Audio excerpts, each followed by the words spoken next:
आप सभी को जय मसीह की। आपका स्वागत है इस संडे की आराधना में और आशा है आप अच्छे होंगे और इस सर्विस को देख रहे होंगे।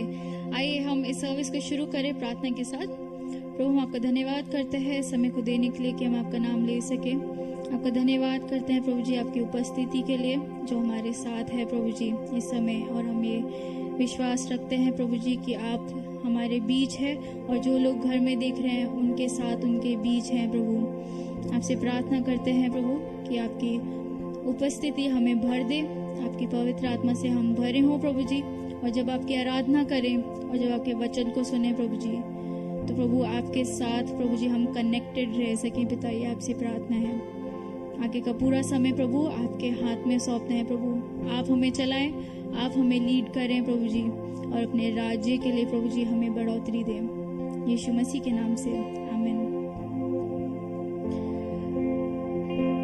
भजन संहिता 63 में बताता है कि क्योंकि तेरी करुणा मेरे जीवन से भी उत्तम है, मैं प्रशंसा करूंगा। इंग्लिश में बहुत अच्छे से बोलता है कि because your steadfast love is better than life I will worship.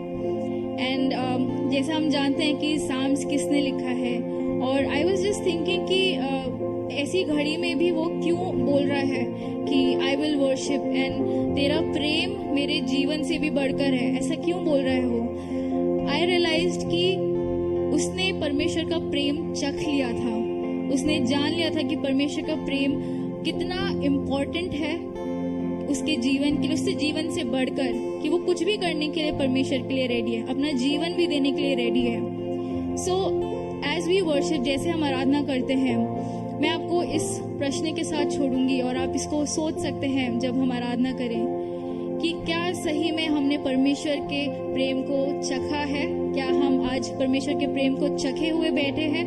क्या हमने परमेश्वर के प्रेम को जाना है और क्या हम उसके प्रेम में मगन हैं? क्योंकि अगर है तो चाहे किसी भी परिस्थिति में हम क्यों ना हो, कैसे भी सिचुएशन में हम क्यों ना हो, चाहे हम दुख की घड़ी में हो चाहे हम आनंद की घड़ी में हो,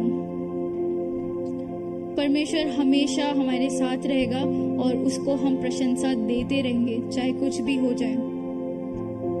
सो आइए इस आराधना को शुरू करें और प्रभु को महिमा दे, क्योंकि वो हर महिमा के योग्य। उसने इतना बढ़कर हमसे प्रेम किया कि हम सिर्फ उसको आराधना के जरिए ही धन्यवाद दे सकते हैं।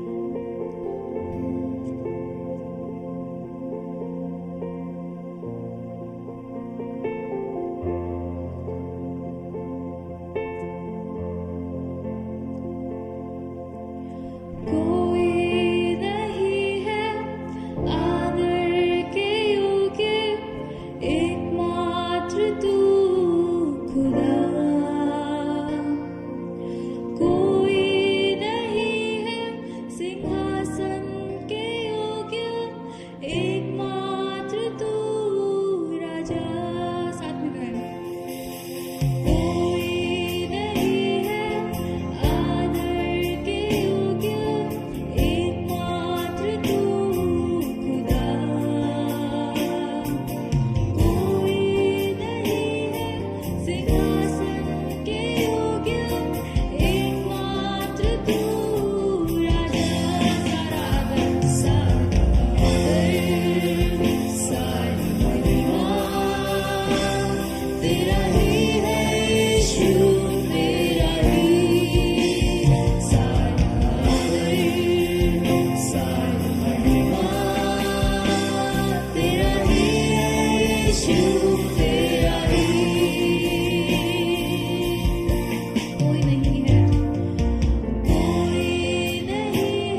वो पवित्र है, उसका नाम पवित्र है।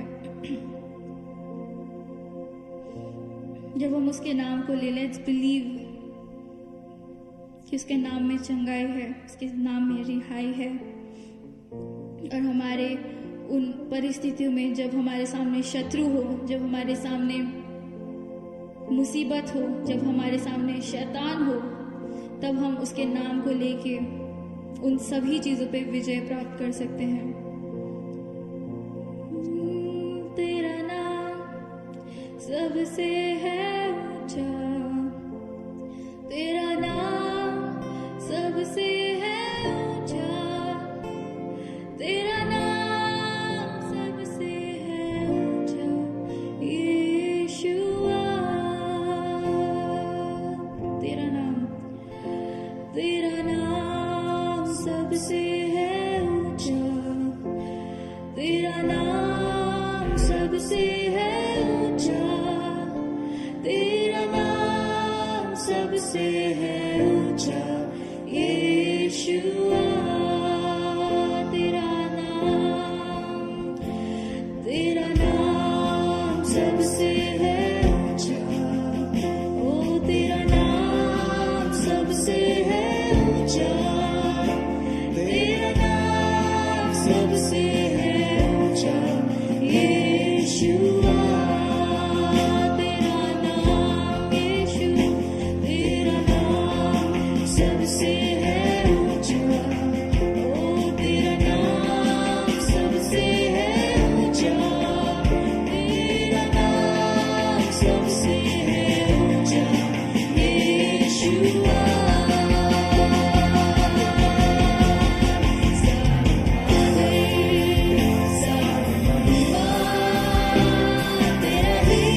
सिचुएशंस में जहाँ पे ज़रूरत है हालेलुया बोलने की, यीशु का नाम लेने की।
प्रिविलेज कि हमें ऐसा अनोखा परमेश्वर मिला।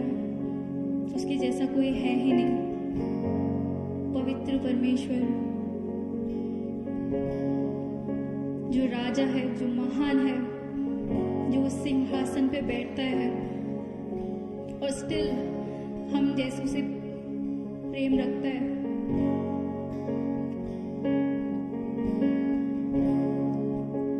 उसकी भलाइयाँ हम जब सोचें, एक पर्सन भी ढंग से हम सोच नहीं पाते हैं।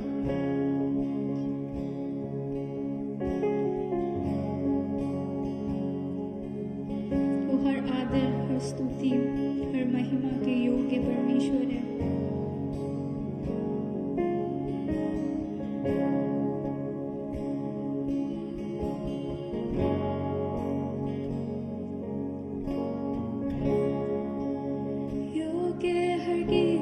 जो भी हम गा सके, योग्य हर स्तुति के जो भी हम कर सके, योग्य हर सांस के जो भी हम ले सके, तेरे लिए जिए। यीशु नाम श्रेष्ठ, यीशु वो नाम जो है श्रेष्ठ सारे नामों में।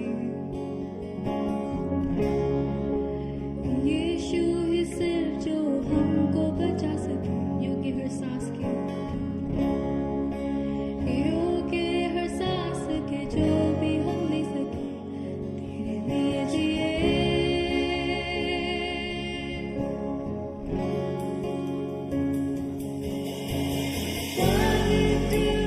कोई नहीं तेरे समान, कोई नहीं तेरे सिवा, आके को मेरी आश्चर्य से दिखला जो तू है, और अपने हृदय से मुझे भर दे, ताकि मैं फैलाऊं तेरे प्रेम को।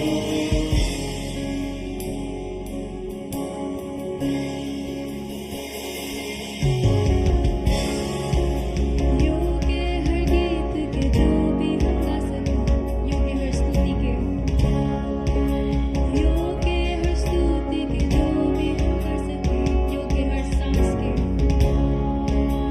योग्य हर सांस के जो भी हम ले सके, तेरे लिए जिए। यीशु वो नाम जो श्रेष्ठ है,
आपके प्रेम को चख सकें प्रभु, जान सके कि आप कितने महान प्रेमी परमेश्वर हैं, विलंब से कोप करने वाले अति करुणामय परमेश्वर हैं। आपके समान प्रभु ना कोई था, ना कोई है और आगे भी कोई नहीं रहेगा। आप ही एक सहारा है हमारे, आप ही एक परमेश्वर है। You are the perfect God. धन्यवाद प्रभु। आइए इस समय हम अपने हृदयों को परमेश्वर के सम्मुख लाएं। उसने हमें बहुत दिया है, हमारे मांगने से बढ़कर हमें उसने दिया है, और हमारी बारी है कि हम उसको एटलीस्ट अपने जीवन का एक थोड़ा सा एक पार्ट, एक पोर्शन दें।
आपको ये ग्रहण योग्य हो सके।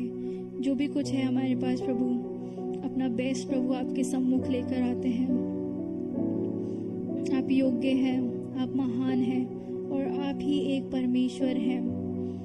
धन्यवाद कि आपने सबसे पहले हमसे प्रेम किया प्रभु। हम ये जान सकें कि हमें अब अपना पार्ट निभाना है, आपको प्रेम करके। मदद करें कि हम आपके और नज़दीक आएं। अगर हम प्रेम करते हैं तो और नज़दीक आते जाएं, हर दिन हर समय प्रभु। एक बार फिर धन्यवाद प्रभु आपका, यीशु मसीह के नाम से आमीन। आप लोग बैठ सकते हैं। जब हम उस परमेश्वर की आराधना करते हैं, आइए हम अपने मनों को तैयार करें। जब हम प्रभु भोज में जाते हैं, मैं पढ़ूंगा पहला कुरिन्थियों में से उसका 11वां अध्याय। यहाँ पे इस प्रकार लिखा है, प्रभु यीशु ने जिस रात वह पकड़वाया गया रोटी ली और धन्यवाद करके उसे तोड़ी और कहा, ये मेरी देह है जो तुम्हारे लिए और मेरे स्मरण के लिए यही किया करो। इसी रीति से उसने ब्यारी के पीछे कटोरा भी लिया और कहा, ये कटोरा मेरे लहू में नई वाचा है। जब कभी पियो तो मेरे स्मरण के लिए यही किया करो, क्योंकि जब कभी तुम ये रोटी खाते और इस कटोरे में से पीते हो तो प्रभु की मृत्यु को जब तक वो ना आए प्रचार करते हो। आइए, प्रभु यीशु मसीह ने आपके और मेरे लिए अपनी जान दी और ये सैक्रामेंट ठहराया कि हर जब कभी हम मिलें तो हम इस प्रभु भोज में शरीक हों। आइए हम अपने मनों को तैयार करें, प्रभु के सम्मुख जाएं, और यदि कोई ऐसी चीज है जो हमारे जीवन में नहीं होनी चाहिए, उसको इसी समय प्रभु के हाथों में सौंपें, अंगीकार करें, और फिर जो है उसके बाद हम प्रभु भोज को एक साथ लेंगे। आप कुछ क्षण ले सकते हैं और प्रभु के साथ अपने रिश्ते को फिर से जोड़ सकते हैं, प्रार्थना कर सकते हैं।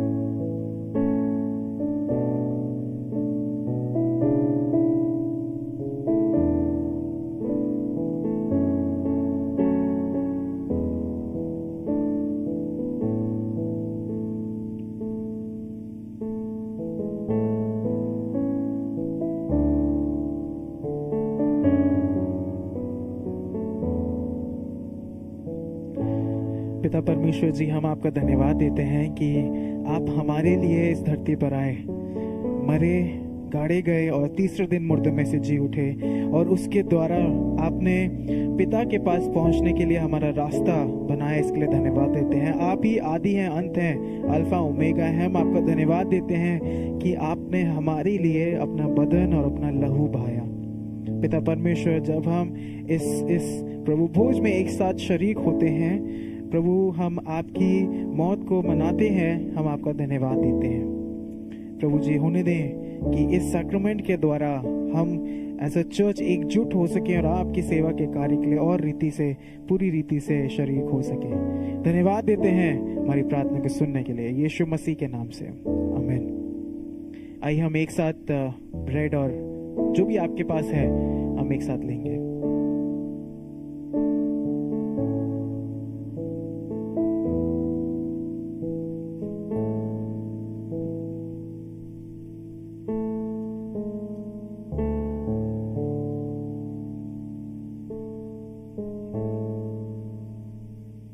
आइए वचन के लिए भी प्रार्थना करें और प्रभु का धन्यवाद दें।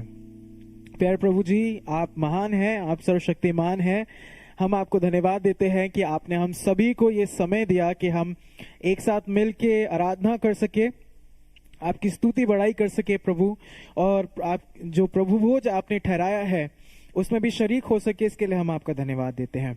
पिता परमेश्वर, जब हम कुछ क्षण आपके वचन को पढ़ते हैं, समझते हैं, पूरा समय हम आपके हाथ में सौंपते हैं। हम सभी से बात करें और होने दें ये पूरा समय हम सब के लिए आशीषमय हो सके।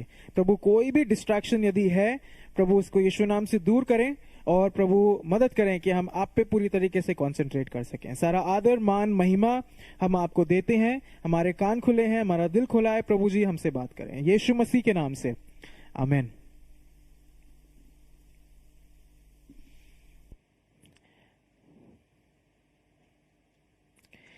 सो हम लोग जो है इस समय जो है वचन में जाएंगे और जिस तरीके से पिछले कुछ हफ्तों से हम लोग प्रकाशित वाक्य की जो सीरीज है उसमें मनन कर रहे थे और बहुत ही आशीषमय समय था जब हम प्रकाशित वाक्य की पूरी पुस्तक को हमने देखा और प्रभु ने अलग अलग रीति से हमारी कलीसिया से बात करी एंड आई एम श्योर आप लोग भी जो देख रहे हैं उन सभी से बात करी और सच में बहुत ही ब्लेसेड टाइम था, बहुत ही आशीषमय समय था। अब जो है आने वाले कुछ संडेज में हम लोग एक और चीज शुरू करने वाले हैं और हम बाइबल के एक एक कैरेक्टर को जो है हम लेंगे और देखेंगे कि वे कौन है।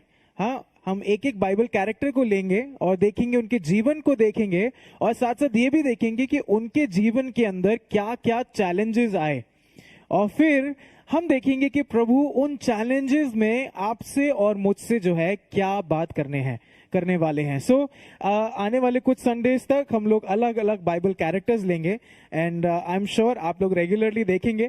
लेकिन सच में मैं बता रहा हूँ जो जो कैरेक्टर्स आने वाले समय में आने वाले हैं वो बहुत ही इंटरेस्टिंग है और बहुत ही उनके जीवन से जब हम सीखेंगे तो बहुत आशीषमय समय रहेगा। सो आज जो है हम जिस कैरेक्टर पे जाएंगे उसके बारे में मैं थोड़ी देर में बताऊंगा। लेकिन एक समय की बात है, एक चर्च था जहां पे जो कलीसिया है उनकी वो हर रात को प्रेयर के लिए मिलते थे। जिस तरीके से हमारे चर्च के अंदर हम रोज शाम को 9 बजे मिलते हैं प्रार्थना के समय में, तो इसी तरीके से वे लोग भी जो है हर रात मिलते थे रात को 9 बजे। और उस प्रेयर के अंदर एक आदमी था जो रेगुलरली हर दिन वो प्रेयर को अटेंड करता था। बहुत ही कैसे कह सकते हैं शिद्दत से वो उस प्रार्थना को अटेंड करता था, रेगुलर रहता था, एक भी समय मिस नहीं करता था और एवरी डे वो प्रार्थना भी करता था। ऐसे कॉर्पोरेट समय में कई लोग होते हैं जो प्रार्थना करते हैं, मुंह खोल के प्रार्थना करते हैं, वो उन लोगों में से था। और जब कभी वो प्रार्थना करता था उसके प्रार्थना की एक ही लाइन होती थी या एक ही शब्द होते थे जो कि हर दिन वो प्रार्थना करता था। वो जब प्रार्थना करता था तो कहता था कि प्रभु जी मेरे जीवन में जो मकड़ी के जाल हैं उसको प्लीज हटा दीजिए। Lord please take the cobwebs out of my life. मेरे जीवन में जो मकड़ी के जाल हैं वो प्लीज हटा दीजिए। अब ये हर दिन यही प्रार्थना करता था। पास्टर जो थे वो 4-5 दिन से नोटिस कर रहे थे कि यार ये व्यक्ति हर संडे यही हर दिन यही प्रार्थना करता है। अब वो ऑब्जर्व करने लगे। एक शाम जब सब लोग प्रार्थना के लिए मिले तो ये व्यक्ति भी थे और इन्होंने प्रार्थना करना शुरू किया और जैसे ही इन्होंने बोला कि प्रभु मेरे जीवन से मकड़ी के जाल, इतने में पास्टर ने उन्हें इंटरप्ट कर दिया और पास्टर कहते हैं प्रभु जी मकड़ी को ही मार दीजिए। हाँ, मकड़ी को ही मार दीजिए। ये तो सिर्फ एक इलस्ट्रेशन है लेकिन अगर इसको सोचने बैठे तो बहुत ही एक बहुत ही इंपॉर्टेंट चीज हमारे सामने आती है कि मेनी टाइम्स हम प्रभु से प्रार्थना करते हैं कि प्रभु मेरे पापों को क्षमा कर दे, लेकिन हम जो सोर्स ऑफ टेम्पटेशन है उसके बारे में कुछ कंसिडर नहीं करते। हाँ, हम कहते हैं प्रभु प्लीज फॉरगिव माय सिंस, प्रभु मेरे को क्षमा कर दे, मेरे पापों को क्षमा कर दे, लेकिन हम कभी नहीं कहते उस मकड़ी को मार दे प्रभु जिसके वजह से मैं पाप कर रहा हूं, उस मकड़ी को मार दे जिसकी वजह से मैं पाप कर रहा हूं। और आज जो है हम जिस बाइबल कैरेक्टर को देखने वाले हैं उसका नाम है दाऊद। हम दाऊद को के जीवन में देखेंगे और दाऊद ने काफी सारे साम लिखे लेकिन उसका एक साम को जो है हम कंसिडर करेंगे, हम देखेंगे और सीखेंगे कि प्रभु हमसे पाप के बारे में क्या कह रहे हैं, टेम्पटेशन के बारे में क्या कह रहे हैं और पूरे दाऊद के जीवन से जो है हम सीखेंगे। अब दाऊद कौन है? हम सब ने दाऊद के बारे में पढ़ा है, हम सब ने दाऊद के बारे में सीखा है। संडे स्कूल के बच्चे बहुत क्यूटली घुमा घुमा के मारा पे एक्शंस करते हैं। आपके बच्चे जो घर में उनको भी ये गीत आता है ना। हम जानते हैं डेविड कौन है। बाइबल बताती है डेविड एक शेफर्ड बॉय था। हाँ, वो चरवाहा था, लड़का था, चरवाहा था। और जब सैमुअल जाता है यित्रे के घर पे, यिशै के घर पे कि उनके भाई को देखिए कि किसको परमेश्वर ने चुना है, तो पहला सैमुअल 16:12 जो है दाऊद के बारे में हमें बताता है कि जब दाऊद आया तो उसकी शक्ल पे लाली झलकती थी, उसकी आंखें सुंदर थी और उसका रूप सुडौल था। अब मैं इमेजिन कर रहा था कि लाली कैसे झलकती है किसी लड़के के फेस पे, लेकिन जब बाइबल कहती है तो सच होगा। हाँ, he was a very cute boy, he was a very cute boy. लेकिन बाइबल हमें यह भी बताती है कि दाऊद जो था वो एक वॉरियर था। हाँ, जिस तरीके से हम वो गीत गाते हैं, घुमा घुमा के मारा, एक छोटे से लड़के ने कुछ चंद पत्थरों को लेके इतने बड़े जायंट को ढेर कर दिया। हाँ, वो दाऊद है। हाँ, बाइबल बताती है कि दाऊद ने अपने हाथों से बैर और लायन को फाड़ दिया। हाँ, ये है वो दाऊद। एंड आगे जाके दाऊद एक बड़ा राजा बना और बहुत ही शक्तिशाली राजा बना। इनफैक्ट यीशु मसीह भी दाऊद के ही वंशज से आते हैं, लीनियज से आते हैं। वो दाऊद है जिसके बारे में हम बात करने वाले हैं, वो दाऊद है जिसके बारे में हम बात करने वाले हैं। लेकिन बाइबल ये भी बताती है, जब हम पहला सैमुएल उसका 21वां अध्याय 6 आयत जब हम पढ़ते हैं, तो दाऊद जो है उसने अपने कुछ चंद सोल्जर्स को साथ में लिया और वो परमेश्वर के मंदिर में जाके उसने परमेश्वर को जो परोसी गई ब्रेड है, ऑफर्ड जो ब्रेड है, उसको खा लिया, जो कि लॉ के अकॉर्डिंग मना था, बहुत डेंजरस था। हाँ, अगर कोई भी परमेश्वर की ऑफरिंग में हाथ डालता है तो उसे परमेश्वर जो है तहस नहस कर दे। लेकिन बाइबल बताती है कि दाऊद ने अपने सोल्जर्स के साथ मिलकर ये किया। दूसरी चीज बाइबल बताती है, दाऊद कौन है, उसने बेतशेबा के साथ वो किया जो कि गलत है। He was an adulterer. दाऊद ने बेतशेबा के पति को मार दिया अपने इस चीज को छुपाने के लिए। दाऊद महान तो है, लेकिन बाइबल हमें उसके पापों के बारे में भी बताती है। He was an adulterer, he was a murderer, he was a cheat, he did lot of stuff. लेकिन आप मेरे साथ निकाल सकते हैं प्रेरितों के काम 13वां अध्याय 22वीं आयत में पौलुस पुराने नियम को कोट करके कहता है, फिर उसे अलग करके दाऊद को उनका राजा बनाया, जिसके विषय में उसने गवाही दी। परमेश्वर के बारे में कहता है, दाऊद के विषय में परमेश्वर ने गवाही दी, मुझे एक ऐसा मनुष्य मिला, या मुझे एक ऐसा मनुष्य यित्रे का पुत्र दाऊद मेरे मन के अनुसार मिल गया है, वही मेरी सारी इच्छा पूरा करेगा। कौन कह रहा है ये? परमेश्वर कह रहा है। किसके बारे में कह रहा है? दाऊद के बारे में कह रहा है कि David is the man after my own heart, वो मेरे दिल के अनुसार है। अगर आप उर्दू बाइबल पढ़ते हैं तो आज का जो थीम है उसके अनुसार है, वो मेरे दिल के मुताबिक है। दाऊद मेरे दिल के मुताबिक है।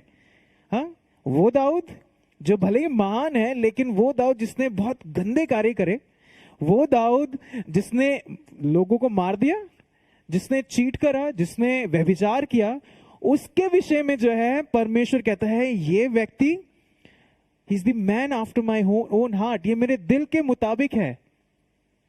हाँ, अब मैं ये सोच रहा था कि ऐसे कैसे हो सकता है कि इतना महान परमेश्वर एक ऐसे व्यक्ति को बोलता है कि ये व्यक्ति मेरे दिल के मुताबिक है, जैसा मैं चाहता हूं, जैसा मतलब ये मेरे इतने क्लोज है कि इसको मैं अपने दिल के मुताबिक कहता हूं। और आज जो है हम इसी चीज के बारे में कुछ समय मनन करेंगे। हम लोग देखेंगे कि यस, डेविड सिंड मिजरेबली। हाँ, दाऊद ने मिजरेबली पाप किया, लेकिन तब भी परमेश्वर उसके बारे में कहता है कि ये व्यक्ति मेरे दिल के मुताबिक है। He is the man after my own heart. So please मेरे साथ निकाल लीजिए भजन संहिता उसका 32वां अध्याय, साम नंबर 32 को जो है हम देखेंगे।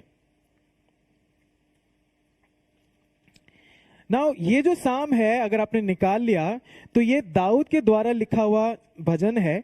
और आप अगर अपनी बाइबल में देखें तो इसकी हेडिंग लिखी हुई है। इसको जो है अगर आप हेडिंग में देखें तो क्षमा प्राप्ति की आशीष है, लेकिन एक छोटी सी जगह पे लिखा है मुश्किल। इस भजन को जो है मुश्किल कहा जाता है। क्यों मुश्किल कहा जाता है? मुश्किल जो है एक हिब्रू वर्ड है जिसका मतलब है कि टू इंस्ट्रक्ट। ये एक क्रिया है जिसका मतलब है शिक्षा देना। तो जब हम इस भजन में जाते हैं तो ये भजन जो है हमें शिक्षा देता है कि जब मैं पाप करता हूं तो मैं कैसे परमेश्वर के साथ अपने रिश्ते को फिर से स्थापित करूं। जब मैं पाप करता हूं, जब मेरे अंदर गिल्ट होता है, तो ये भजन मेरी मदद करता है, मुझे इंस्ट्रक्ट करता है कि मैं कैसे परमेश्वर के साथ अपने रिश्ते को जोड़ूं। अब ये कब लिखा गया? अगर बैकग्राउंड में जाएं इस भजन के, तो ये उस समय में दाऊद ने लिखा जब उसने बेतशेबा के साथ कुकर्म किया, उसके पति को मरवा दिया, और तब जाके वो इतना गिल्ट होता है उसके अंदर, इतना रिग्रेट करता है, वो जाके ये भजन लिखता है। और ये भजन जब आप पढ़ेंगे तो बहुत सुंदर तरीके से हम दाऊद की जो इमोशन है उसको महसूस कर पाते हैं कि ही सो रिग्रेटफुल या ही सो गिल्टी कि ये मेरे से क्या हो गया। और आज के दोपहर में ये भजन आपसे और मुझसे भी डायरेक्टली बात करता है। अब एक सवाल मैं पूछूंगा, मान लीजिए अभी तो चर्च खुलने वाला है, लेकिन जब चर्च खुला हुआ होता और दाऊद हमारे बीच में उपस्थित होता है, फर्स्ट सीट में बैठ के आराधना कर रहा होता, लेकिन आपका क्या विचार होता दाऊद को देख के? हाँ, हम जैसे बैठे हुए हैं सब लोग, एंड दाऊद भी हमारे बीच में बैठा होता, और जिस तरीके से हम गीत गा रहे हैं कि मेरा तन मन तेरा है प्रभु, और हाथ उठा के गा रहा है, जब आप देखेंगे उसे तो what would be your reaction? आपका रिएक्शन कैसा होगा जब आप दाऊद को देखेंगे? अरे ये आदमी कैसे हाथ उठा के गा रहा है, ये अपने जीवन को नहीं जानता है कि इसने क्या क्या किया है। अरे इस व्यक्ति से तो दूर रहिए, ये व्यक्ति ठीक नहीं है, इसका चाल चलन ठीक नहीं है। अरे इस व्यक्ति ने तो लोगों उसके पति को मार दिया, जस्ट अपना जो उसने कुकर्म किया उसको बचाने के लिए। शायद उसको चर्च में एंट्री नहीं मिले, हाँ, इस तरीके से। लेकिन परमेश्वर कहता है he is the man after my own heart, ये व्यक्ति मेरे दिल के मुताबिक है। सच ए कॉन्ट्रास्ट ना, हम जब किसी को देखते हैं हम उसके बारे में जान जाते हैं कि ये कैसा व्यक्ति है, तो हम उस व्यक्ति को नहीं देखते लेकिन उसके चरित्र को देखते हैं और उसके ऊपर बैठ के और उस पर बात करते हैं। लेकिन परमेश्वर कहता है he is the man after my own heart. और जब ये साम लिखता है दाऊद, तो उसके इमोशंस को हम पूरी रीति से देख सकते हैं, और हमें इसी साम में इस चीज का जवाब मिलेगा कि कैसे परमेश्वर दाऊद को कह सकता है कि ये व्यक्ति मेरे दिल के करीब है, ये व्यक्ति मेरे दिल के मुताबिक। आइए भजन में जाएं, और 1 और 2 आयत को जब हम पढ़ते हैं तो यहां इस प्रकार लिखा है, क्या ही धन्य है वह जिसका अपराध क्षमा किया गया और जिसका पाप ढांपा गया। क्या ही धन्य है वह मनुष्य जिसके अधर्म का यहोवा लेखा नहीं लेगा और जिसकी आत्मा में कपट ना हो। किस तरीके से शुरू करता है ये भजन? कहता है ब्लेसेड, शुरू करता है धन्य। हाँ, धन्य है वह। अगर भजन संहिता 1 पढ़े तो वो भी शुरू करता है कि धन्य है वह पुरुष, लेकिन भजन संहिता 1 के अंदर उस मनुष्य की बात हो रही है जो बहुत रिलीजियस है। हाँ, लेकिन यहां पे एक पापी की बात हो रही है और उसको कहा जा रहा है कि धन्य है वह जो जिसके पाप क्षमा किए गए। धन्य है यानी पापी को यहां पे कंसिडर किया जा रहा है कि ये पापी जो है वो धन्य है। कैसे धन्य हो गया भाई? हाँ, हम सब अगर अपने जीवन को देखें, हम एवरी डे, हर दिन जो है हम पाप करते हैं। ऐसा कोई है जो पाप नहीं करता? हाँ, हम सब, चाहे हमारी आंखों के द्वारा हो, हमारे सोच विचार के द्वारा, हमारे बोलचाल के द्वारा हो, हम किसी ना किसी समय में पाप कर बैठते हैं। इसका मतलब ये है, ये भजन जो है आपके और मेरे लिए है। ये उन लोगों के लिए नहीं है जो अपने आप को कहते हैं कि मैं पाप रहित हूं, मैं नहीं करता पाप, मैं नहीं कर सकता ये चीज। लेकिन हम जब ये मानते हैं कि हमसे हो जाते हैं, प्रभु जी हमें क्षमा कर दीजिए, ये भजन आपकी और मेरे लिए। और वो शुरू में ही कहता है blessed is the one whose sins are forgiven, धन्य है वह जिसके अपराध क्षमा किए गए। एक चीज नोटिस करिए, ये जो 2 आयतें हैं, यहाँ पे 3 शब्द जो है दाऊद इस्तेमाल करता है। कहता है शुरू करता है अपराध से, फिर कहता है पाप, और फिर कहता है अधर्म। ये 3 शब्द को जो है यहाँ पे दाऊद इस्तेमाल करता है और इसका बहुत गहरा मतलब है। ये तीनों शब्द पाप को तो दर्शाते हैं, लेकिन इन तीनों शब्दों का अर्थ भी है यहाँ पे। पहला शब्द जो अपराध है, उसका मतलब है क्रॉसिंग माय बाउंड्री। अगर मुझे ये करने के लिए मना किया गया है और यही मेरा दायरा है, जब मैं इसको आगे लांग जाता हूं, वो चीज को जो है यहाँ पे शब्द इस्तेमाल किया गया अपराध। दूसरा शब्द जो यहाँ पे है पाप। हम सब पाप के बारे में जानते हैं, लेकिन पाप का असली मतलब है मिसिंग द मार्क। अगर इसकी वर्ड स्टडी करें, पाप का मतलब है मिसिंग द मार्क। अगर आपको आर्चरी अगर आपने कभी करी है, हिंदी में क्या कहते हैं आर्चरी को? तीरबाजी कहते हैं आई थिंक। अगर आपने आर्चरी करी है और आपने तीर फेंका और आपका मार्क जो है उधर जाने से बजाय इधर चला गया, उस शब्द का मतलब है यहाँ पे कि missing the mark, doing not doing what is commanded. और तीसरा है अधर्म। अधर्म का सिंपल वर्ड में बोलूंगा परवर्जन। जो चीज गलत है, जो घिनौनी है, उसके बारे में यहाँ पे दाऊद कहता है। और दाऊद तीनों शब्द को यहाँ पे इस्तेमाल करता है। अगर आप देखें तो तीनों शब्द दाऊद के जीवन में हम देख सकते हैं। हाँ, तीनों शब्द पाप, अधर्म और अपराध। हाँ, पाप, अपराध और अधर्म। लेकिन इंटरेस्टिंगली अब वो कह रहा है कि ब्लेसेड है वो व्यक्ति, धन्य है वो व्यक्ति। कैसे हो गया धन्य? हाँ, यहां पे कह रहा है ब्लेसेड, इस तीन शब्दों के साथ ब्लेसेड वर्ड अटैच्ड है। कैसे हो गया? इंटरेस्टिंगली ब्लेसेड वो व्यक्ति नहीं है जो सिंफुल है, लेकिन ब्लेसेड उस तरीके से बताया जा रहा है जो परमेश्वर कर रहा है। परमेश्वर के कार्य को जब व्यक्ति अपने जीवन में लागू करता है, उसे ब्लेसेड बोला गया है। सो नोटिस दिस।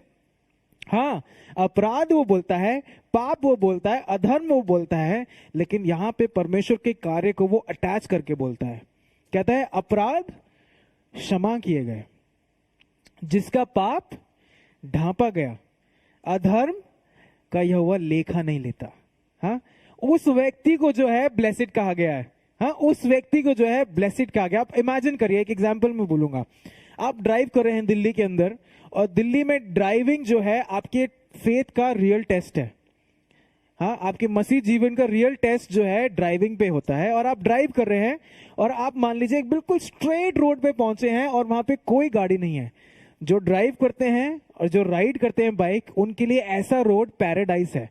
हाँ, ऐसे रोड पे आप पहुंचे और शुरू तो हुए थे 60 पे, लेकिन जब आपने रोड देखा तो 60, 70, 80, मैं स्पीड बोल रहा हूं, लोगों को बिठाने के नहीं बोल रहा, लेकिन स्पीड 60, 70, 80, 90, 100 पे जब आप जाते हैं और 1 से 2 पहुंच जाते हैं, आप सामने देखते हैं अरे स्पीड कैम लगा हुआ है, अब तो कुछ हो ही नहीं सकता। स्पीड कैम ने देख लिया और आप तेजी से गए और रेड लाइट भी क्रॉस कर ली। चलिए, रेड लाइट क्रॉस कर ली, 100 मीटर पहुंचते ही आपको एक पुलिस वाला मिला। हाँ, ट्रैफिक पुलिस वाले मिला। उसने बोला अरे उरे आ जाओ, हाँ साइड में लगा लो गाड़ी। आपको पता था कि आज तो कम से कम 3 से 5 हजार रुपए तो जाएंगे ही जाएंगे। हाँ, 3 से 5 हजार रुपए जाएंगे आपको। आप गाड़ी से उतरे, पुलिस वाले के पास गए, पुलिस वाले ने बोला अरे लाइसेंस दिखाओ। ठीक है, आपने लाइसेंस दिखा दिया और उसके बाद पुलिस वाला कहता है चलो चले जाओ, अगली बार मत करना, तुम्हारा जो तुमने किया है इसको मैं देख लूंगा। फिर से बोलूंगा, पुलिस वाला आपसे कहता है चले जाओ, कोई बात नहीं, अगली बार मत करना, लेकिन अभी जो तुमने ये किया है इसको मैं देख लूंगा। यही सेम चीज जो है ये 2 आयतें हमारे सामने लेके आती हैं। यही सेम चीज ये 2 आयतें लेके आती हैं कि आवर सिंस आर कवर्ड। हाँ, बड़ी स्ट्रांगली परमेश्वर, दाऊद जो है परमेश्वर के बारे में कहता है कि परमेश्वर पाप को ढांप लेता है। हाँ, A sinner's sins are covered by God. एक पापी के पापों को परमेश्वर ढांप लेता है। अब इमेजिन करिए what kind of a cover it would be, है ना, किस तरीके का ढांपना वो होगा कि इतना महान परमेश्वर जो सब चीज देखता है, जो परमेश्वर पवित्र है, वो आपके जो फिल्थीनेस है, जो गंदगी है, उसको ढांप लेता है। जो आपके फ्लैश और आपकी स्पिरिट से जो आप गंदगी हम कर लेते हैं, पाप कर लेते हैं, उसको परमेश्वर ढांप लेता है। अब क्या परमेश्वर अनजस्ट है कि मेरे पापों को ढांप लेता है? नहीं नहीं नहीं, इसका ये मतलब नहीं है। सवाल ये आता है कि कैसे हो जाता है ये, कैसे परमेश्वर मेरे पापों को ढांप लेता है? हाँ, तब होता है जब मैं परमेश्वर के सामने आके अपने आप को खुला छोड़ देता हूं। परमेश्वर मेरे पापों को तब ढांप लेता है जब मैं परमेश्वर के सामने आके अपने आप को खुला छोड़ देता हूं कि प्रभु ये मैं हूं। और वो तब होता है जब मैं यीशु मसीह को अपना उद्धारकर्ता ग्रहण करता हूं और उसके मौत के द्वारा मेरे पाप क्षमा हो जाते हैं। उसके बारे में यहां पे बात हो रही है। लेकिन यूजुअली हमारे जीवन में ऑपोजिट होता है। जब कभी मैं कुछ पाप करता हूं तो मैं पूरी एड़ी चोटी का जोर लगा लेता हूं कि मैं इसको कैसे कवर अप करूं, और अगर पकड़ लिया, अरे मैंने नहीं किया, नहीं नहीं नहीं, अरे उसके वजह से हो गया। यूजुअली हस्बैंड वाइफ में होता है, तुम्हारी वजह से हुआ है कि मैं लेट हो गया ऑफिस में। यूजुअली ऑफिस में तो ऐसे ही होता है, तुमने खाना नहीं बनाया ढंग से, यार तुम लेट उठे, उसके वजह से मैं लेट हो गया। हाँ, उसके बारे में यहाँ पे बात। यूजुअली हम जो नॉर्मली अपने पापों को ढांपने की कोशिश करते हैं, हाँ, जो सीक्रेट्स में है उसको सीक्रेट में ही रखने की कोशिश करते हैं। लेकिन नीति वचन 28:13 इस प्रकार कहता है, जो अपने अपराध छिपा रखता है उसका कार्य सफल नहीं होता। जो अपने पाप को छिपा रखता है, जो अपने अपराध को छिपा रखता है, उसके कार्य सफल नहीं होता। That is dangerous. ये चीज जो है वो बहुत डेंजरस है। लेकिन इस भजन के अनुसार there is blessed covering of sin. That is, जब हम परमेश्वर के सामने आते हैं, अपने पापों को अंगीकार करते हैं और प्रभु से कहते हैं, प्रभु मुझे क्षमा कर दे। प्रभु मुझे क्षमा तो करता है, लेकिन साथ साथ मेरे पापों को क्षमा करके ढांप देता है। उस चीज की यहां पे बात हो रही है, क्षमा की बात हो रही है। आगे बढ़ते हैं 3 और 4 आयतों में जब हम देखें, यह लिखा है, जब मैं चुप रहा तब दिन भर कराहते कराहते मेरी हड्डियां पिघल गईं, क्योंकि रात दिन मैं तेरे हाथ के नीचे दबा रहा और मेरी तरावट धूप काल की सी झुर्राहट बनती गई। ये जो डिस्क्रिप्शन है, ये उस जीवन का डिस्क्रिप्शन है जहां पे मैं हर एक चीज को अपने अनुसार अपने तरीके से हैंडल करना चाहता हूं। ये उस चीज का सिनेरियो है, उस बात का, उस जीवन का डिस्क्रिप्शन है जहां पे मैं चाहता हूं कि मैं ही अपने जीवन का स्वामी हूं। तब ये होता है। और यहां पे दाऊद कहता है, जब दाऊद चुप रहा, इसका क्या मतलब है? क्या दाऊद क्वाइट हो गया? क्या दाऊद चुप हो गया? नहीं, इसका मतलब यह है, जब दाऊद ने अपने तरीके से अपने पाप को हैंडल करने की कोशिश करी, द मेस स्टार्टेड क्रिएटिंग। जब दाऊद ने बेतशेबा के साथ तो कर लिया, लेकिन उसको ढांपने के लिए उसके पति को मार दिया। That's the thing he is talking about. हाँ, यहां पे उस चीज की बात कर रही है, यहां पे उस चीज की बात हो रही है। दैट मीन्स कौन है धन्य? वो नहीं जो अपने पाप को छुपा के रखता है और अपने तरीके से हैंडल करता है, उसके लिए नहीं है, लेकिन उसके विपरीत व्यक्ति की बात हो रही है। As long as David was in this state कि वो अपने तरीके से अपने पापों को हैंडल कर रहा था, अपने जीवन से हैंडल कर रहा था, बाइबल बताती है कि क्या क्या हुआ। एंड जैसे आपने अगर 3 और 4 पढ़ा तो बहुत ग्राफिकल है। हाँ, कहता है मेरी हड्डियां पिघल गई, मेरी तरावट धूप काल की सी झुर्राहट में बदल गई। इंग्लिश में बहुत इंटरेस्टिंगली कहता है, माई bones vaxxed old and my skin lost moisture. हम सब मॉइस्चरिंग क्रीम लगाते हैं। अब आप ये सोचिए कि है ही नहीं, उस तरीके से वो उसको ग्राफिकली जो है हमारे सामने प्रस्तुत कर रहा है। लेकिन मैं आपका ध्यान एक वर्ड पे या एक सेंटेंस पे लेके आना चाहता हूं जो कहता है, मैं तेरे हाथ के नीचे दबा रहा। उससे पहले तो ग्राफिकली वो बता रहा है कि ये मेरा परिस्थिति ऐसी हो गई, लेकिन फिर वो कहता है मैं तेरे हाथ के नीचे दबा रहा। एंड कुछ बाइबल स्कॉलर्स कहते हैं, if God's finger can crush you, what must his hand be. अगर परमेश्वर की उंगली ही आपको निचोड़ सकती है, क्रश कर सकती है, तो ये सोच लीजिए परमेश्वर का हाथ कैसा होगा। हाँ, और बाइबल हमें बार बार बताती है कि परमेश्वर उठाता है, परमेश्वर का हाथ हमें उठाता है। हाँ, बिल्कुल ठीक है, वो हमारे लिए पॉजिटिव है। लेकिन यहां पे जब परमेश्वर हमें दबाना शुरू करता है, दैट इज वेरी डेंजरस। और यहां पे दाऊद उसी चीज के बारे में बात कर रहा है। और ये कब हो रहा है? जब दाऊद ने अपने बलबूते पे अपने जीवन को हैंडल करने की कोशिश करी, अपने जीवन को अपने बलबूते पे हैंडल करने की कोशिश करी। फिर 5वीं आयत जो है सारे सिनेरियो को बदल देती है और कहती है, जब मैंने अपना पाप तुझ पर प्रकट किया और अपना अधर्म ना छिपाया और कहा मैं यहोवा के सामने अपने अपराध को मान लूंगा, तब तूने मेरे अधर्म और पाप को क्षमा कर दिया। ना। इंटरेस्टिंगली इट स्टार्ट्स विद, किस शब्द से शुरू होती है वो? जब। हाँ, वो कंसिडर करने वाला वर्ड है, जब। जब दाऊद ने ये किया, हाँ, उससे पहले तक तो वो अपने बलबूते पे संभाल रहा था, लेकिन जब दाऊद ने उसको परमेश्वर के हाथों में सौंप दिया, एवरीथिंग चेंज्ड।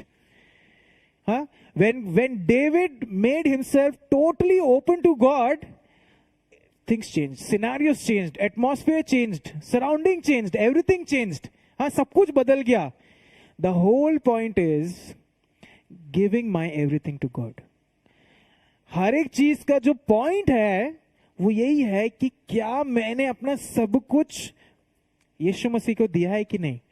हाँ, एक चीज नोटिस करिए, अभी तक जो आयतें पढ़ी, अगर उसको एक सार में देखें तो पहले तो दाऊद जो है अपने पापों को कंसिडर, ध्यान दे रहा है, उसको याद कर रहा है कि उसने क्या किया है और उसके अंदर गिल्ट आ गया कि मैंने ऐसा कैसे कर दिया. फिर उसके बाद दाऊद बता रहा है कि मैंने कोशिश करी कि मैं इसको अपने ही तरीके से संभाल लूं, मेरे हाथ में जितना बनता है मैं उसको अपने तरीके से संभाल लूं. नहीं बनी बात, नहीं बनी बात. और उसके बाद when he brought, जब उसने परमेश्वर के सामने लेके आया अपने आप को, एवरीथिंग चेंज्ड. वो अपने दिल का जो छोटा कोना जो मैं खुद दबा के रखना चाहता हूं, दाऊद जब वो परमेश्वर के सामने लेके आया, सब चीज बदल गया. हाँ, और यहां पे वही कहता है, तूने मेरे अधर्म और पाप को क्षमा कर दिया. ये है वो ढांपने वाली बात. हाँ, जो ढांपने की बात हो रही है वो ये है. क्षमा वो चीज के बारे में जो है दाऊद बात करता है. सो अब अगर देखें, अगर मैं सवाल पूछूं कि क्या हम एक दूसरे के साथ अपने पाप जो अंगीकार है कर सकते हैं? क्या मैं किसी को सॉरी बोल सकता हूं? अगर मैं मान लीजिए विल्सन को आके सॉरी बोलूंगा, हाँ विल्सन माफ तो कर देगा, लेकिन मुझे गिनाएगा कि यार तुमने किया था वो चीज, हाँ मुझे दुख है लेकिन तब भी मैं तुम्हें क्षमा करता हूं.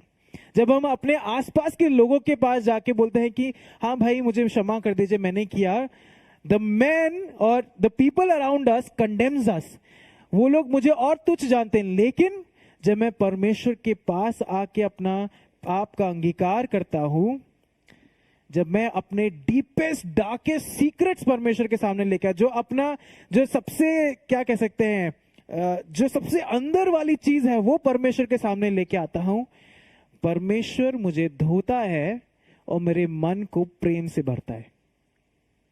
हाँ, संसार के लोग तो मुझे कंडेम करेंगे, मुझे तुच्छ जानेंगे, मुझे दो बातें और सुनाएंगे, लेकिन जब मैं परमेश्वर के सम्मुख आके अपने पापों का अंगीकार करता हूं, परमेश्वर मुझे भरता है, धोता है और प्रेम से भरता है. हाँ, दोनों में तुलना मैं ये लेके आ रहा हूं, तुलना लेके आ रहा हूं. अब ये सवाल उठता है जब मैं सोच रहा था इस बारे में, हम क्यों नहीं कर पाते? जिस तरीके से मैंने बोला ना, लोग हमें लेबल कर देते हैं कि ये व्यक्ति ऐसा है, हाँ अरे इनका तो चरित्र ऐसा है, अरे ये भाई के साथ मत जाना, ये तो गाली गलौज करता है, लड़ाई झगड़ा करता है, ये व्यक्ति बहुत बुरा है. हम कलीसिया में भी करते हैं कई बार ऐसा, हाँ ये पापी है, इसके साथ आप जुड़ो मत, ये व्यक्ति ठीक नहीं है. लेकिन जब when you bring yourself and your deepest darkest secrets to Jesus, यीशु मसीह सिर्फ आपसे दो चीज कहता है कि मैं तुझसे प्रेम करता हूं, तू मेरा भाई और बहन है, और आजा परमेश्वर के राज्य में तेरा मैं स्वागत करता हूं. वो चीज जो है यहां पे दाऊद कह रहा है, मुझे अपने दिल का जो कोना है वो मुझे यीशु मसीह के पास लेके आना है. प्लीज मेरे साथ निकाल लीजिए पहला यूहन्ना उसका पहला अध्याय 9 और 10 आयत जो है मुझे और अच्छी तरीके से जो है ये एक्सप्लेन करता है.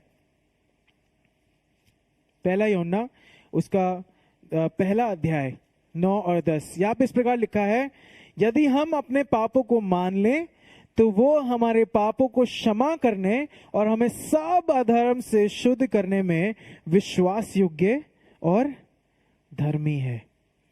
परमेश्वर विश्वास योग्य है और धर्मी है कि वो आपको पूरी तरीके से धो के साफ कर दे.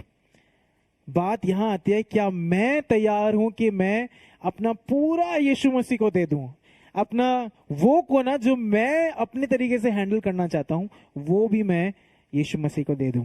आगे बढ़ते हैं 6 और 7 आयत में जब हम देखते हैं, कहता है, इस कारण हर एक भक्त तुझसे ऐसे समय में प्रार्थना करे जबकि तू मिल सकता है, निश्चय जब जल की बड़ी बाढ़ आए तो भी उस भक्त के पास ना पहुंचेगी। तू मेरे छिपने का स्थान है, तू संकट से मेरी रक्षा करेगा, तू मुझे चारों ओर से छुटकारे के गीतों से घेर लेगा। कितना इंटरेस्टिंग है ना। पहले दाऊद अपने जीवन से शेयर कर रहा था, लेकिन अब जो है वो डायरेक्टली आपसे और मुझसे बात करता है। वो वर्ड यूज करता है भक्त, हाँ, और वो डायरेक्टली जो है आपसे और मुझसे बात करता है। तो इसका क्या मतलब है? ऐसे समय में प्रार्थना करिए कि जब प्रभु मिल सकता है। इसका मतलब क्या है जब वो यहाँ पे शब्द इस्तेमाल करता है? क्या परमेश्वर का कोई टाइमिंग है कि प्रभु जी जो है सिर्फ 9 to 5 ही आपकी प्रार्थना सुनेंगे, उसके अलावा नहीं सुनेंगे? क्या सिर्फ वही समय है कि जब किवाड़ खुलेंगे तभी मैं परमेश्वर के पास जा सकता हूं? नहीं। जब दाऊद इस चीज का बात करता है कि ऐसे समय में प्रार्थना करें जबकि तू मिल सकता है, उसका अर्थ यह है कि हम जिस समय में हैं वो बहुत महत्वपूर्ण है। वो उस समय को लेके आता है और उस समय की बात करता है कि मैं परमेश्वर के पास अभी जा सकता हूं। I am in between the day when I do my sin and the day of punishment. हमने रेवलेशन के टाइम में, प्रकाशित वाक्य के टाइम में बात करा था कि जब यीशु मसीह आएंगे तब अनुग्रह और ग्रेस नहीं होगा, तब जजमेंट शुरू होगा। जब दाऊद यहां पे कहता है कि परमेश्वर के पास जाओ, प्रार्थना करो, जब वो मिल सकता है, is talking about that grace period. वो अनुग्रह के पीरियड के बारे में बात कर रहा है वो, कि अभी हमारे पास समय है कि हम परमेश्वर के पास जाके अपने आप को पूरी तरीके से समर्पित करते हैं।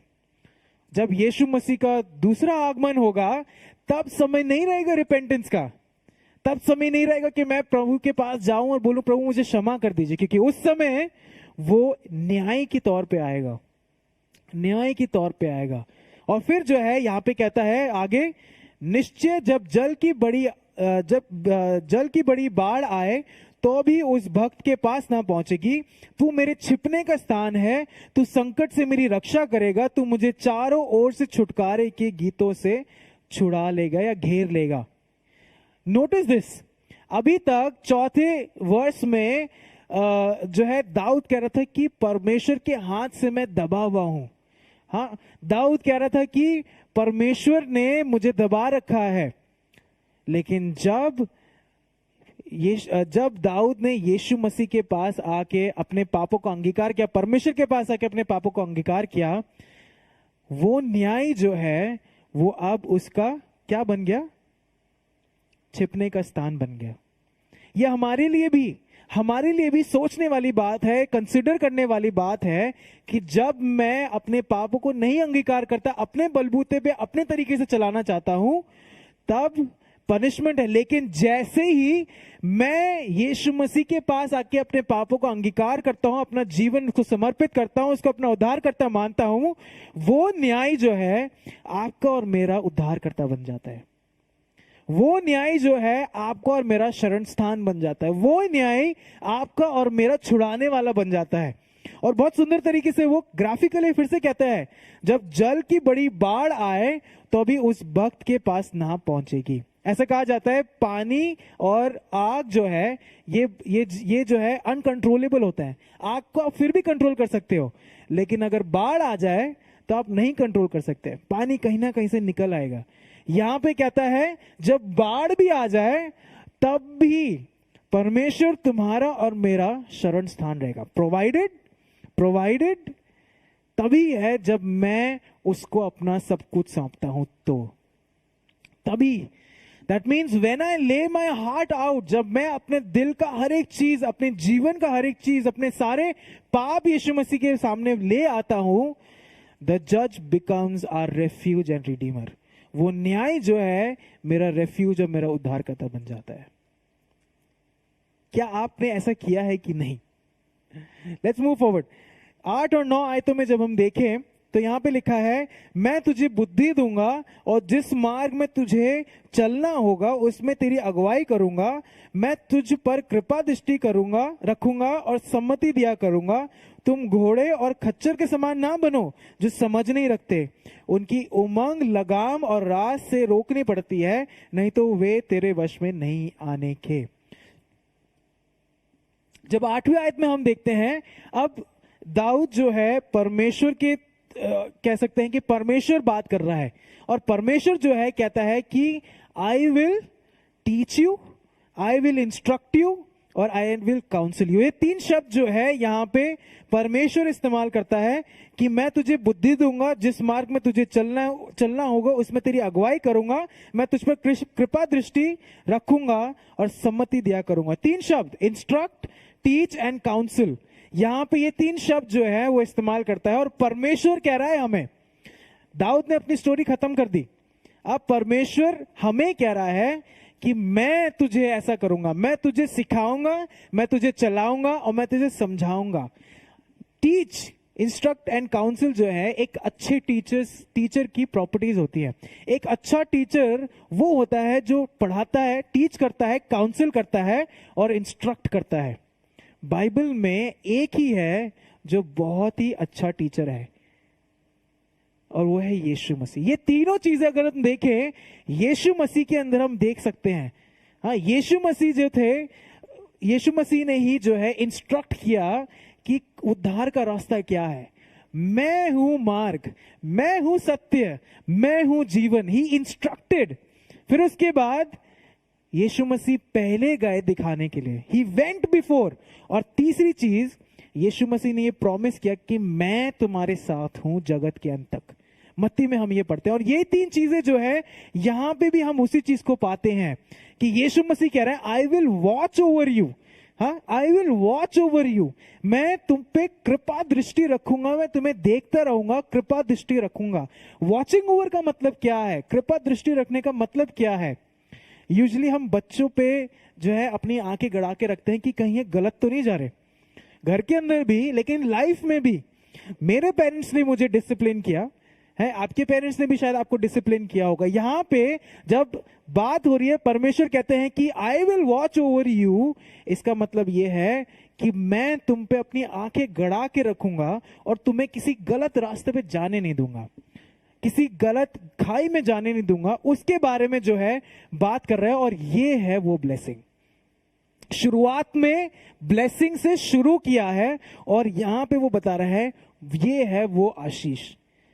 उस व्यक्ति जिसके पाप क्षमा किए गए हैं उसको अब ये ब्लेसिंग मिली है कि परमेश्वर उस पे कृपा दृष्टि रखेगा, परमेश्वर उस पे कृपा दृष्टि रखेगा। और उसके बाद जो है भजनकार कहता है घोड़े और खच्चर की तरह मत बनो।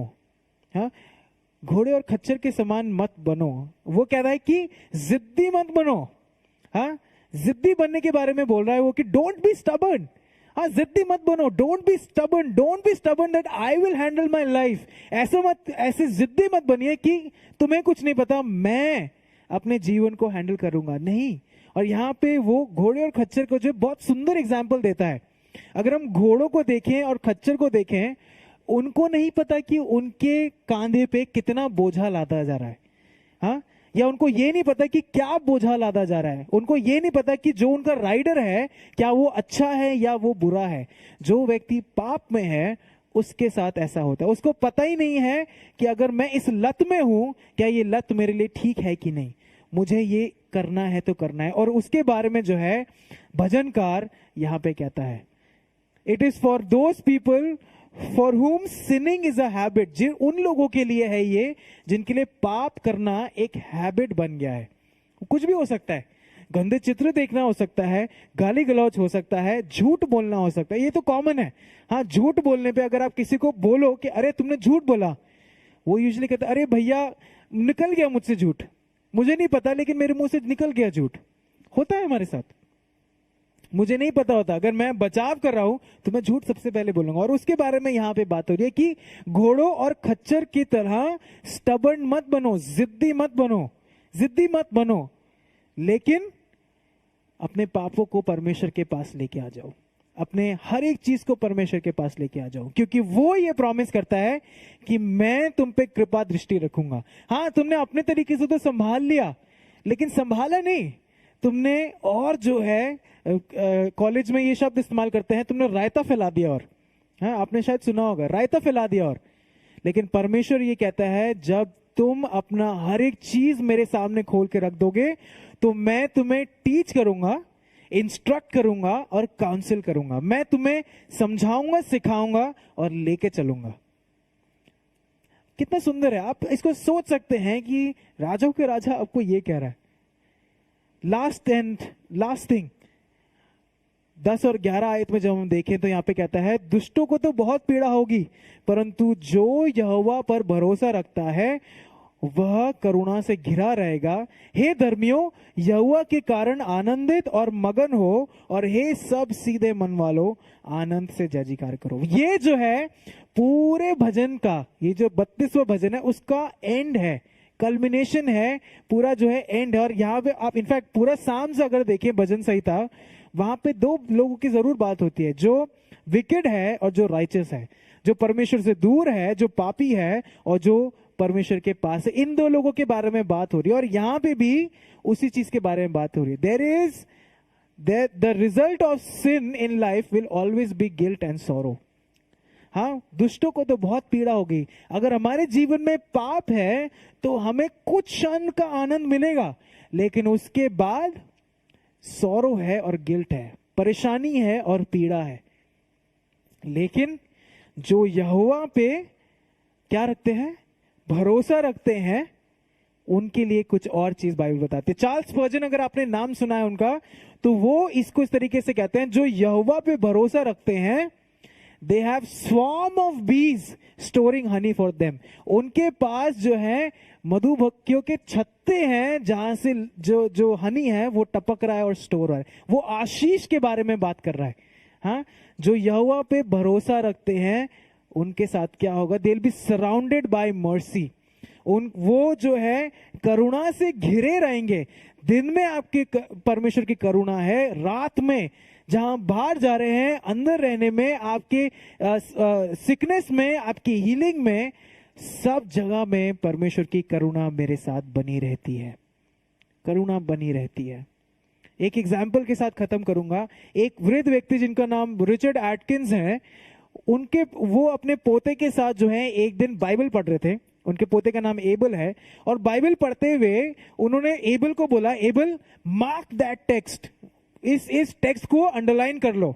और जब उसने अंडरलाइन किया, वो जो आयत थी वो थी, जो यहोवा पर भरोसा रखता है वो करुणा से घिरा रहेगा।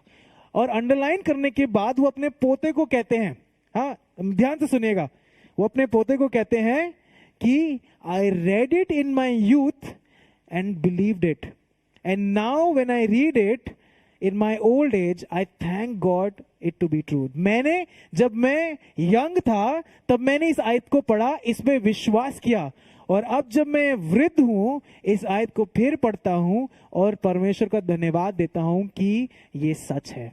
हम में से जो लोग जिन्होंने अपने लाइफ को काफी जिया है, मैं आपसे सवाल करता हूं इस समय कि आप याद कर सकते हैं कि परमेश्वर की करुणा आपके जीवन में किस किस समय में आपने देखी? हाँ, हर समय, हर समय। और वो कहता है, जो व्यक्ति या जो मनुष्य परमेश्वर पर भरोसा रखता है उस पर, हाँ जोर से बोल सकते हैं, सब बोल सकते हैं, जो व्यक्ति या जो यहोवा पर भरोसा रखता है वो करुणा, आई थिंक बिलीव नहीं कर रहे, जो व्यक्ति यहोवा पर भरोसा रखता है करुणा से घिरा रहेगा। हाँ, परेशानियां आएंगी, हाँ सॉरोज आएंगी, हाँ मुश्किलें आएंगी, लेकिन एक चीज जो हमेशा रहेगी वो है परमेश्वर की करुणा। हाँ, दाऊद ने अपने जीवन को बहुत क्लियरली यहाँ पे रिफ्लेक्ट कराया हमारे सामने। हाँ, उसने पाप किया, ही मेस्ड आउट, हाँ ही मेस्ड अप मिजरेबली, उसने बहुत सारा जो है रायता फैलाया, लेकिन साथ ही साथ उसको अपने बलबूते पे कवर करने की कोशिश करी, और उसका हम देख सकते हैं। लेकिन दूसरा सामुएल 12:13 में जब दाऊद अपने पाप को कन्फेस करता है, हाँ नातान नबी जब उसके पास आके कहता है, वो कहता है मैंने पाप किया है, नातान उसको कहता है कि परमेश्वर कहता है कि मैंने तुझे क्षमा किया और अब तू ना मरेगा। हाउ स्ट्रॉन्ग इज दैट, मैंने तुझे क्षमा किया एंड तू ना मरेगा। और तभी जो है परमेश्वर कहता है कि ये व्यक्ति मेरे दिल के करीब है, ये व्यक्ति मेरे दिल के मुताबिक है। क्यों? क्योंकि उसने परमेश्वर के सामने अपना सब कुछ खोल के रख दिया कि प्रभु मैं ऐसा हूं, मेरे से अब नहीं होगा। द ब्यूटी ऑफ फॉरगिवनेस, पश्चाताप की जो सुंदरता है वो इसी में है, जब हम परमेश्वर के पास आके अपने पापों को अंगीकार करते हैं, परमेश्वर ना कि सिर्फ हमारे पापों को क्षमा करता है, लेकिन मेरे पापों को इरेज करके उसका रिकॉर्ड डिलीट कर देता है। हाँ, एंड मेरा जो रिश्ता है वो फिर जोड़ लेता है। That's the power of forgiveness. ये है पश्चाताप की सामर्थ, कि मेरे पाप अब वो नहीं गिनता है। वो जो न्यायी है वो मेरा अब छुड़ाने वाला बन जाता है, उद्धार करता बन जाता है, मेरे साथ साथ रहने वाला बन जाता है। जस्ट लाइक डेविड वॉज परमेश्वर के दिल के करीब, जैसे कि दाऊद परमेश्वर के दिल के करीब था, परमेश्वर आपसे भी और मुझसे भी प्रेम करता है। God loves you. ये सच्चाई है, ये सच्चाई है कि परमेश्वर आपसे प्रेम करता है। हाँ, संसार के लोगों ने शायद आप पे बहुत लेबल्स करे होंगे कि ये व्यक्ति ऐसा है। शायद आपको लोग कहते होंगे कि तुमसे कुछ नहीं हो सकता, तुम घर में बैठे रहो, तुम किसी काम के नहीं हो, हाँ, तुम पापी हो, तुम्हारा चरित्र अच्छा नहीं है। लेकिन परमेश्वर कहता है कि मैं तैयार हूं तुम्हें सिखाने के लिए, समझाने के लिए और चलाने के लिए।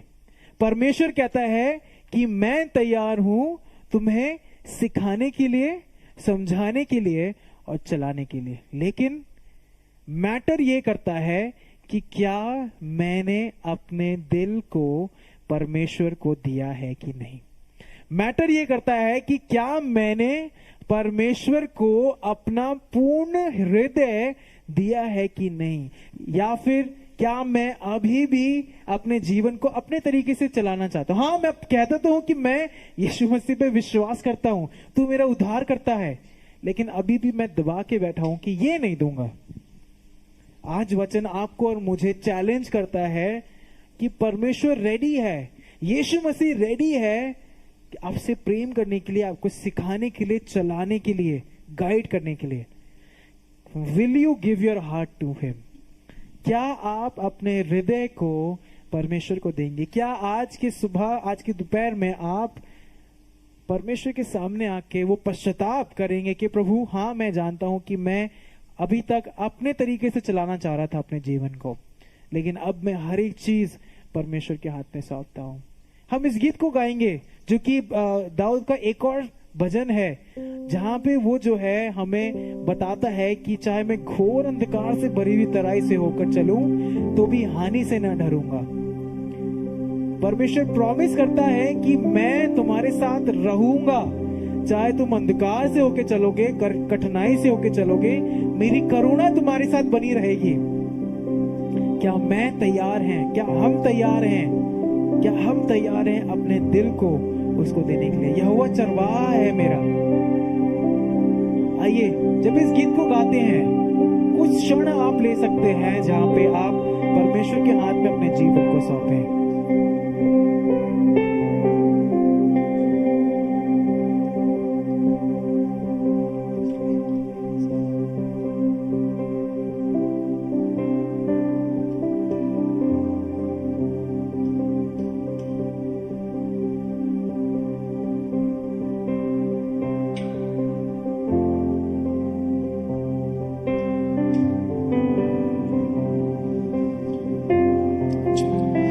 आज का मौका है हमारे पास। इस तरीके से मैं कह रहा था कि हम उस समय में हैं जहां पे परमेश्वर का अनुग्रह हमारे पास उपस्थित है, लेकिन वो समय भी आने वाला है जब वो नहीं होगा और परमेश्वर यीशु मसीह जो है वो न्याय के रूप में मेरे पास आएंगे, हमारे पास आएंगे। मैं क्या, हम क्या चुनते हैं वो मैटर करता है। आप समय ले सकते हैं, प्रार्थना कर सकते हैं जब हम इस गीत को गाते हैं। तो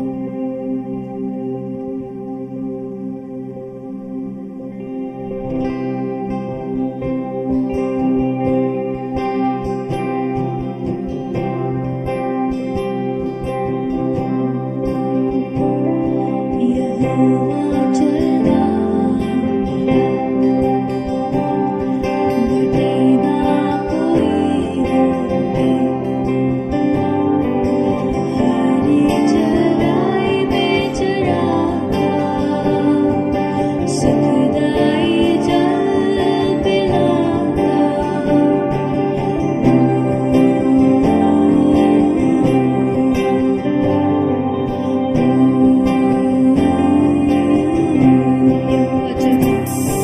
यहोवा चरवा मेरा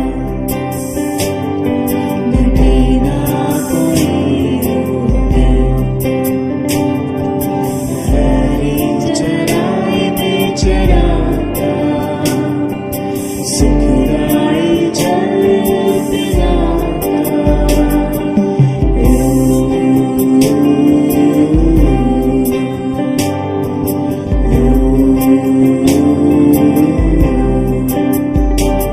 मेरी जान में जान ले आए धर्म की राह पे चलाए मेरी तराई से गुजरूं तो मौत का डर ना सताए मेरी जान में जान ले आए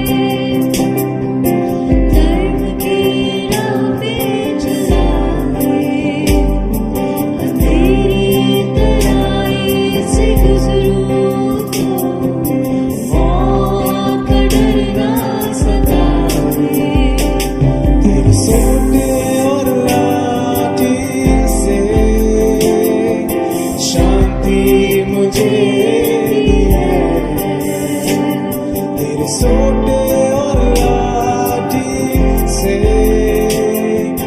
शांति मुझे दी है यहोवा चरवा मेरा घटे ना कोई रोके हरी चराई में चराता सुखदाई जल पिलाता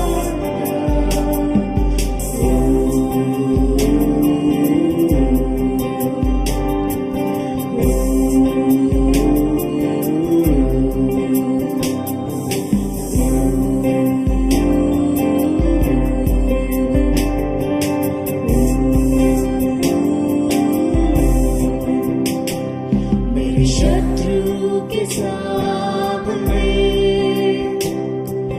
मेज को बिछाए सिर पर तेल भरे मेरा प्याला उमड़ता जाए मेरे शत्रु के सामने मेज को बिछाए सिर पर तेल भरे मेरा प्याला उमड़ता जाए निश्चय भलाई और करुणा जीवन भर मेरे साथ चले यहोवा के घर में सदा निवास करता रहूंगा यहोवा चरवा मेरा घटे ना कोई रोके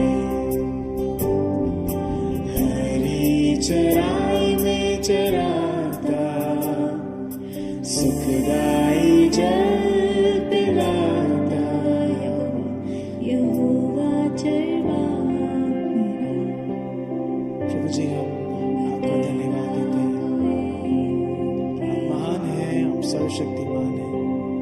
धन्यवाद देते हैं इस अपॉर्चुनिटी के लिए, इस मौके के लिए प्रभु, जो इस समय आपने हमें दिया है कि हम आपके सम्मुख आ सकें और अपने आप को फिर से एक बार फिर हम आपको समर्पित कर सके अपना जीवन। हाँ प्रभु, हम हर दिन, हर समय, हर क्षण, हर सेकंड आपके विरुद्ध पाप कर बैठते हैं, अपने जीवन को अपने अनुसार चलाने की कोशिश करते हैं, लेकिन प्रभु अब और नहीं, प्रभु और नहीं कर सकते हम प्रभु, हमारे अंदर क्षमता नहीं है प्रभु। हम आपके सम्मुख आते हैं और अपने आपको आपके हाथों में सौंप देते हैं। अंगीकार करते हैं प्रभु कि हाँ, हमने आपके विरुद्ध पाप किया, हमें क्षमा कर दें प्रभु, हमें क्षमा कर दें। और हम इस समय एक बार फिर ये कहते हैं कि आप ही हमारे उद्धार करता है, आप ही हमारे प्रभु हैं, आप ही हमारे राजा हैं, आप ही हमारे सभी कुछ हैं, हमारे चरवाहा हैं।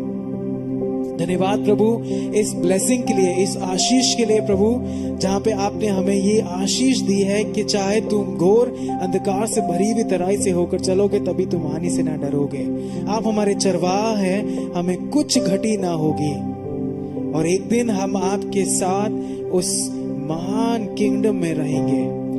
धन्यवाद इसके लिए प्रभु। जितने भी लोगों ने इस समय आपके सम्मुख अपने जीवनों को फिर से समर्पित किया है प्रभु, आप जानते हैं, वे जानते हैं प्रभु, हम उनको आपके हाथों में सौंपते हैं। होने दे हर सेकेंड, हर समय वो आपकी उपस्थिति को अपने साथ देख सके, आपकी प्रेजेंस को आप अपने साथ देख सके, आपकी करुणा को हर समय महसूस कर सके। ये हमारी प्रार्थना है प्रभु जी। और कुछ नहीं कहना चाहते हैं, बस यही कहना चाहते हैं कि प्रभु हम आपसे प्रेम करते हैं और आपका धन्यवाद देते हैं। सारा आदर, मान, महिमा आपको मिले प्रभु यीशु मसीह के नाम से, आमीन, आमीन। आइए हम आशीष वचन को ग्रहण करें। आइए हम सब खड़े हो जाएं। अब प्रभु यीशु मसीह का अनुग्रह, परमेश्वर पिता का प्रेम, अब प्रभु पवित्र आत्मा की सहभागिता और संगति हम सब के साथ अब से लेकर हमेशा तक होती रहे। आमीन, आमीन। कृपया बैठ जाइए। और कुछ अनाउंसमेंट जो है इस प्रकार है।